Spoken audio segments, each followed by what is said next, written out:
어려운 뉴스는 쉽게, 복잡한 세상 소식은 간단하게 전해드리는 이슈 펀치 시간입니다. 오늘은 김종수 기자와 이승희 아나운서가 전해드립니다. 어제에서 오늘로 넘어올 무렵 벌어진 일로 종일 시끌시끌한 하루였습니다. 네, 오늘의 뜨거운 이슈 톱파보는 한밤의 뉴스프리 이슈펀치. 오늘 하루 미디어를 달군 총리 사태와 경남 기업을 필두로 한 기업 수사 이야기로 문을 열어보도록 하겠습니다.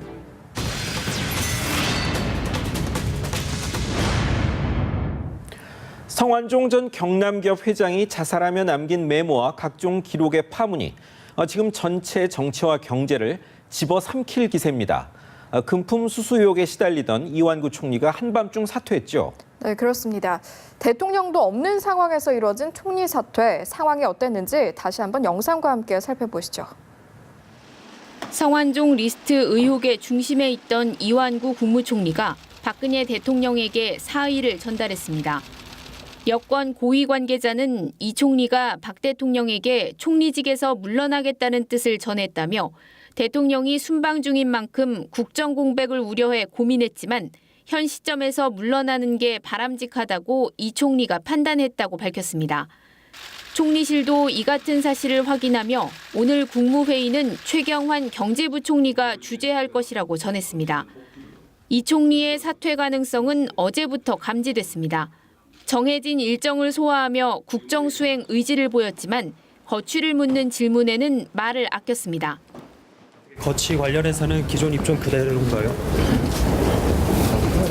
오후 들어 23일로 예정된 행사 참석을 취소하는 등 분위기가 긴박하게 돌아갔고 평소보다 이른 퇴근길에 오르며 사실상 결단을 내린 것 아니냐는 관측이 나왔습니다. 네, 좀 전 보신 대로 저도 목요일 지방행사 불참 통보에 감지는 좀 했었는데요.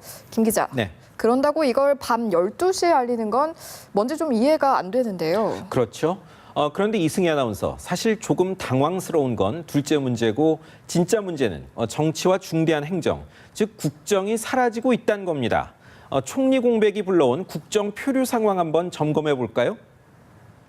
집권 3년차 부정부패 척결에 선봉을 맡아달라며 이 총리에게 힘을 실어줬던 박근혜 대통령. 이번에 국무총리께서 추진하고 있는 부패 청산은 어떤 것에도 흔들리지 마시고 책임 총리라는 말이 나올 정도로 막강한 권한이 주어졌지만 성완종 리스트 의혹에 휩싸이며 사실상 낙마했습니다. 이 총리가 전면에 나섰던 부패와의 전쟁도 길을 잃었습니다. 청와대를 추스르고 여야 정치권과 소통에 나섰던 이병기 대통령 비서실장은 리스트에 거명되며 운신의 폭이 좁아졌습니다. 당장 새누리당이 고위 당정청 협의회를 열지 않겠다며 거리를 두고 있는 형편입니다. 청와대와 여당이 강한 의지를 가지고 밀어붙이던 공무원연금 개혁과 노동시장 구조개혁 문제는 최근 관심에서 멀어졌습니다. 김 기자. 네. 이제 관심사는 다음 총리가 누구인가일 텐데요. 네, 당연합니다. 그런데 전 벌써 걱정이 됩니다. 네, 짐작이 갑니다. 총리 후보자 연쇄 낙마가 재현될까 걱정하시는 거죠? 네, 맞습니다. 당장 오늘 국무회의 G20 재무장관 중앙은행 총재회의에 참석했다 어제 귀국한 최경환 부총리, 내각의 넘버 3가 주재했는데요. 누가 청문회부터 어려움을 겪더니 63일 만에 사의를 표명한 최단명 총리의 후임자로 거론되는지 보실까요? 이완구 총리의 사의 표명으로 국무회의 의사봉을 잡게 된 최경환 경제부총리. 오늘 회의는 제가 주재하도록 하겠습니다. 내각 서열상 국무총리 다음인 최 부총리가 난국을 헤쳐나갈 유력한 후임 총리 후보로 거론됩니다. 하지만 이명박 정부에서 지식경제부 장관을 지낸 경력 때문에 야당의 강한 반대가 예상됩니다. 경기도지사를 역임하면서 행정 경험과 추진력을 갖췄다는 평가를 받는 김문수 새누리당 보수혁신위원장과 비교적 깨끗한 이미지의 오세훈 전 서울시장도 총리 후보로 가능성이 있지만 박 대통령이 국정이인자로 선택할지가 관건입니다. 해양수산부 장관으로 세월호 민심을 다독였던 사선의 이주영 새누리당 의원도 후보군에 포함됩니다. 생존하신 분들과 피해자 가족분들의 몸과 마음이 조속히 쾌유되기를 진심으로 기원합니다. 한덕수 전 국무총리, 윤중현 전 기획재정부 장관, 김대중 정부에서 검찰총장을 지냈던 이명재 청와대 민정특보 등이 하마평에 오르내립니다. 여기에 하나 덧붙이자면 국민 통합이나 야당과의 관계를 이유로 호남 출신 총리 주장까지 나온다고 하네요. 네, 지역이 문제겠습니까? 이 흠없으면서 소통에 능하고 행정에도 통달한 총리 발굴이 당장 시급할 것 같습니다. 네, 총리도 총리지만 경제는 더 걱정입니다. 이런 일로 길이 꽉 막혀서 경제 관련법은커녕 당장 다음 달 연말정산 재정산도 어려운 형편이니 경제는 도대체 누가 언제 살리죠?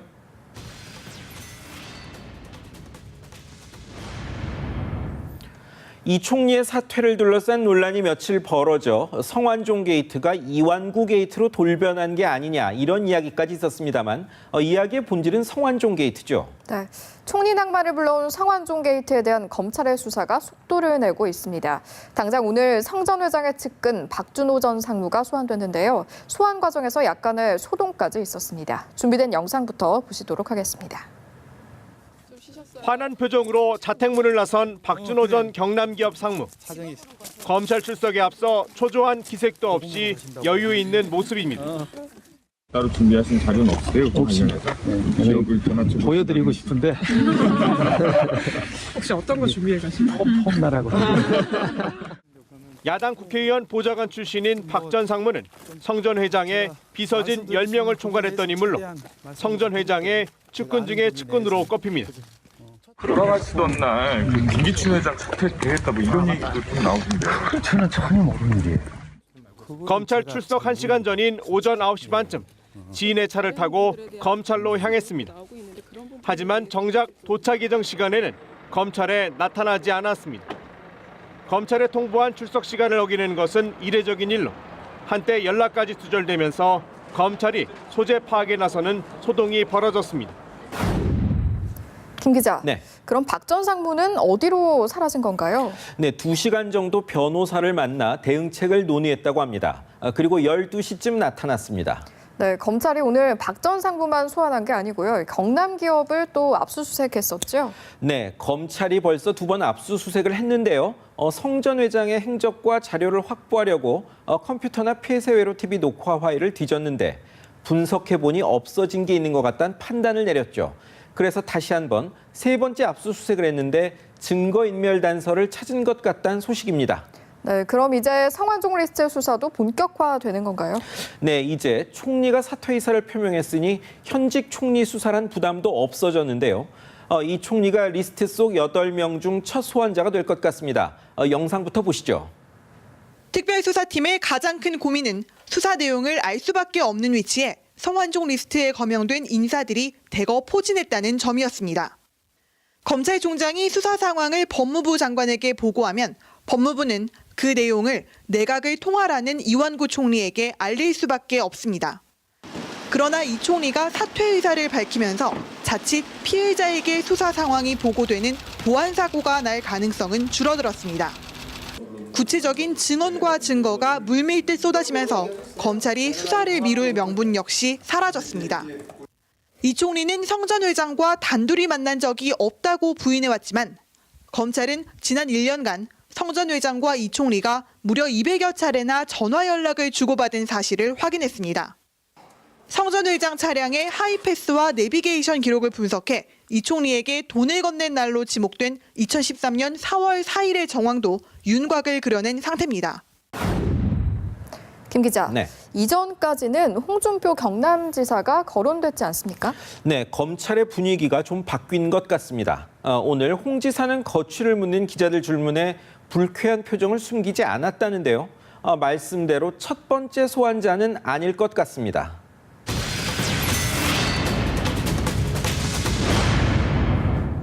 사실 성완종 전 경남기업 회장의 수사가 시작된 단서는 아시다시피 정치자금 수사가 아니라 자원개발 비리였습니다.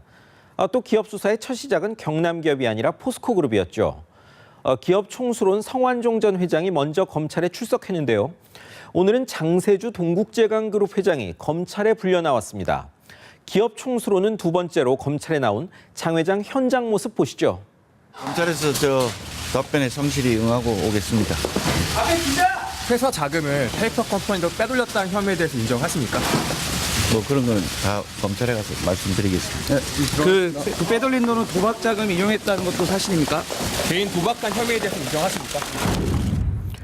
네, 조사에 성실히 임하겠다는 말씀은 좋은데 알려진 혐의가 사실이라면 조금 문제는 있습니다. 빼돌린 회사 돈이 200억 원 이상으로 추정되는데 미국 법인의 투자금을 손실 처리하는 수법으로 비자금을 만들거나 계열 부동산 업체에 건물 관리를 맡기면서 거래 대금을 부풀린 혐의이기 때문입니다. 재벌 총수들의 비자금 만드는 고전적 수법에 속합니다. 검찰이 지난달 29일 이례적으로 토요일에 동국제강 본사를 압수수색했는데 이렇게 만든 돈을 도박에 썼다는 관측까지 나오고 있죠. 동국제강이 지난해 200억 원이 넘는 영업 손실까지 입은 걸 생각하면 최고 경영자의 도리는 분명히 아닙니다. 그러면 어느 회장님들이 수사선상에 올라 있고 어느 회장님이 감옥에 있는지 다시 한번 짚어보겠습니다. 재계에서는 다음 차례가 누구냐에 촉각을 곤두세우고 있습니다. 현재 비자금을 포함해 이런저런 의혹으로 검찰 수사선상에 올라 있는 기업은 롯데쇼핑, 포스코, 두산, SK건설, 동아원 등 10곳에 육박합니다. 일각에서는 자원외교 사업에 참여한 다른 기업들도 수사 대상에 오를 가능성이 있다는 관측도 나오고 있습니다. 또 박용성 두산중공업 회장은 중앙대와 적십자 간호대의 합병에 개입한 정황이 드러나며 역시 소환 대상에 오른 것으로 알려졌습니다. 현재 죄를 짓고 수감 중인 기업 총수만도 4명에 이릅니다. 최태원 SK그룹 회장, 이호진 전 태광그룹 회장, 강덕수 전 STX 회장, 현재현 전 동양그룹 회장 등입니다. 이재현 CJ그룹 회장은 구속 집행 정지 상태에서 재판을 받고 있습니다. 이런 와중에 최근 들어 무리한 중앙대 구조조정에 갖은 막말 논란, 박범은 전 교육문화수석 관련 의혹 등등에 휩싸인 박용성 두산중공업 회장, 오늘 중대 이사장과 회사 회장직을 모두 사퇴한다고 했습니다.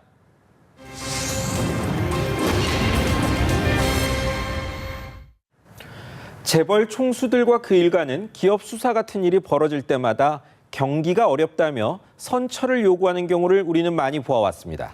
네, 총수 일가도 보면 본인 문제만 해결하면 된다고 생각하는 듯한 모습을 보이죠. 하지만 그런 총수 때문에 수많은 임직원의 삶의 터전인 회사는 망가집니다. 회사나 조직이 개인 것이란 착각만 없다면 이런 일은 벌어지지 않을 겁니다. 네, 이슈펀치 오늘 준비한 이야기는 여기까지입니다. 고맙습니다.